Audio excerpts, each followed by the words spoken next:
Là, je le fais pour vrai, là, ça va marcher. Regardez bien, je veux faire du méthane, je sais que toutes mes liaisons sont identiques, sont toutes à 109 degrés, point kek.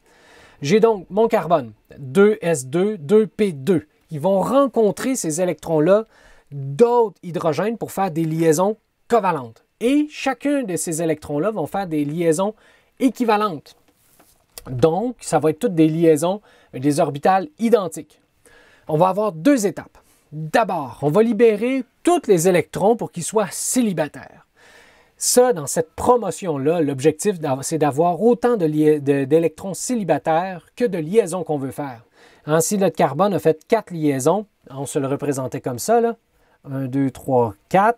Puis là, l'hydrogène avait son électron, son hydrogène avait son électron, son hydrogène avait son électron, lui avait son électron. Puis là, on se le représentait comme ça, là, selon Lewis. Bien, c'est qu'il y avait une liaison sigma qui se créait, une liaison sigma, une liaison sigma, une liaison sigma. Mais les 4 électrons ici étaient équivalents. Fait que là, en ce moment, ils ne le sont pas. Puis non seulement ils étaient équivalents, mais ils étaient célibataires. Il faut qu'ils soient célibataires pour faire des nouvelles liaisons. C'est tout le temps 2 électrons ensemble. Jamais 3, jamais 4, 2 liaisons. 2 électrons pour faire une liaison. Donc, première étape, promotion. On a un couple, on brise le couple, comme ça on a 4 célibataires disponibles pour faire 4 liaisons. Je m'excuse, le couple n'a pas toffé, c'est triste. Fait qu'on avait un 2s2, 2p2, puis on tombe à 2s1, 2p3. Parce que l'électron qui était ici a reçu une promotion. Il est passé du niveau S au niveau P et on est rendu avec 4 électrons célibataires. Donc, notre atome qui est ici.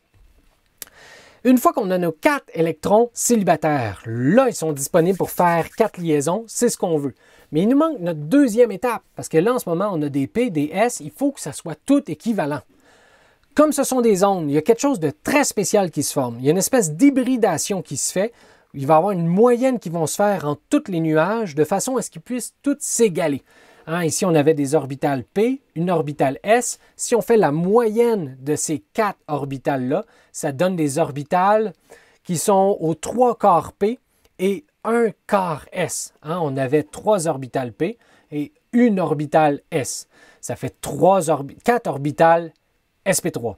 sp3, le petit 3 qui est ici, c'est plus la même nomenclature que là, malheureusement. C'est pour dire qu'il y avait une case S avec 3 cases P. Donc, des cases sp3, des orbitales sp3. C'est donc une orbitale qui est un quart de sphère et 3 quarts de P. Fait que ça ressemblerait à ça, ces espèces de nuages-là, qui sont entre une S puis pas mal plus une P. Et là, c'est fait. On a donc nos 4 électrons célibataires de 4 formes identiques. Là, ils peuvent épouser les orbitales des hydrogènes, faire un recouvrement. Fait que les 1s des hydrogènes vont aller se recouvrir, vont faire des orbitales liantes avec les orbitales sp3 de votre atome de carbone.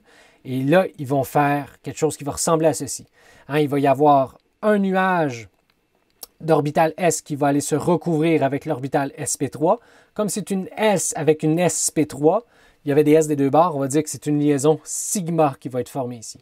Un autre hydrogène va venir faire un recouvrement, une addition d'ondes, une addition constructive, une orbitale sigma, tout des synonymes dans ce cas-ci, avec cet autre nuage-là.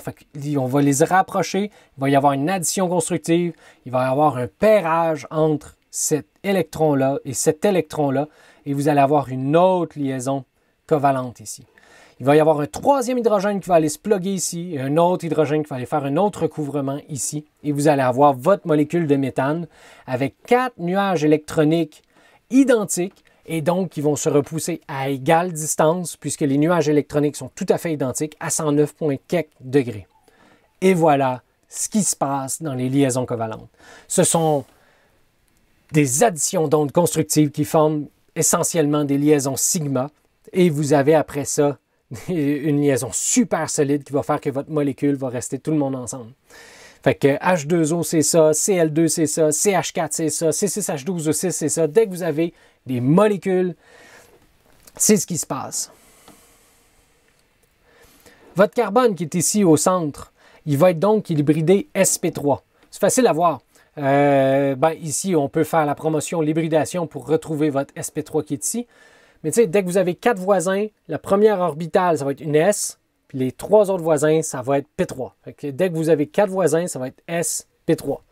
Si vous avez 3 voisins, ça va être SP2. Si vous avez 5 voisins, ça va être SP3, maximum 3 cases dans une P. Et D, ça va être SP3D. Si vous avez 6 voisins, ça va être SP3D2. On va y venir. Mais grosso modo, l'hybridation d'un atome, ça correspond au nombre de voisins. Si vous avez 4 voisins, ça va être SP3, parce que vous avez jumelé une case S avec 3 cases P. Simple comme ça. Alors, on a jumelé un nombre d'orbitales équivalent au nombre de voisins. C'est ça l'hybridation. Alors que la promotion, c'est qu'on a libéré suffisamment d'électrons pour avoir suffisamment d'électrons célibataires pour faire nos liaisons.